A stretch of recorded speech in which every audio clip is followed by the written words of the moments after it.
जय श्री राधे कृष्णा। एक राजा के पास बहुत सुंदर घोड़ी थी। कई बार युद्ध में इस घोड़ी ने राजा के प्राण बचाए और घोड़ी राजा के लिए पूरी वफादार भी थी।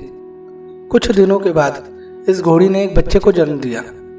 बच्चा काना पैदा हुआ, पर शरीर हष्ट पुष्ट व सुडौल था। बच्चा बड़ा हुआ। बच्चे ने माँ से पूछा, माँ मैं बहुत बलवान हूँ पर काना हूँ, यह कैसे हो गया?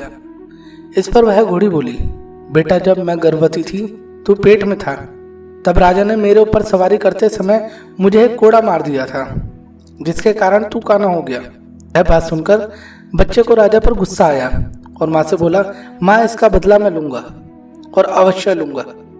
माँ ने कहा, राजा ने हमारा पालन पोषण किया है, तू जो स्वस्थ है सुंदर है उसी के पोषण से तो है। यदि राजा को एक बार गुस्सा आ गया तो इसका अर्थ यह नहीं है कि हम उसे क्षति पहुंचाएं। पर उस बच्चे के समझ में कुछ नहीं आया। उसने मनी मन राजा से बदला लेने की सोच ली थी। एक दिन यह मौका घोड़े को मिल गया। राजा उसे युद्ध पर ले गया। युद्ध लड़ते लड़ते राजा एक जगह घायल हो गया। घोड़ा उसे तुरंत उठाकर वापस महल ले आया।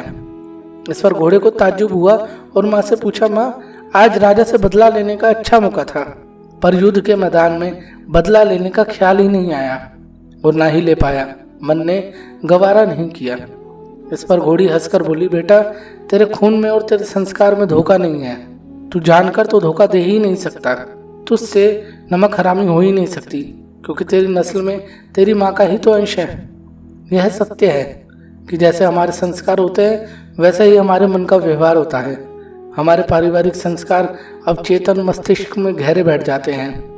माता पिता जिस संस्कार के होते हैं उनके बच्चे भी उसी संस्कारों को लेकर पैदा होते हैं। हमारे कर्म ही संस्कार बनते हैं और संस्कार ही प्रारब्धों का लेते हैं। यदि हम कर्मों को सही व बेहतर दिशा में दे दे तो संस्कार अच्छे बनेंगे, और संस्कार अच्छे बनेंगे तो जो प्रारब्ध का फल बनेगा वह मीठा व स्वादिष्ट होगा। जय श्री राधे कृष्णा।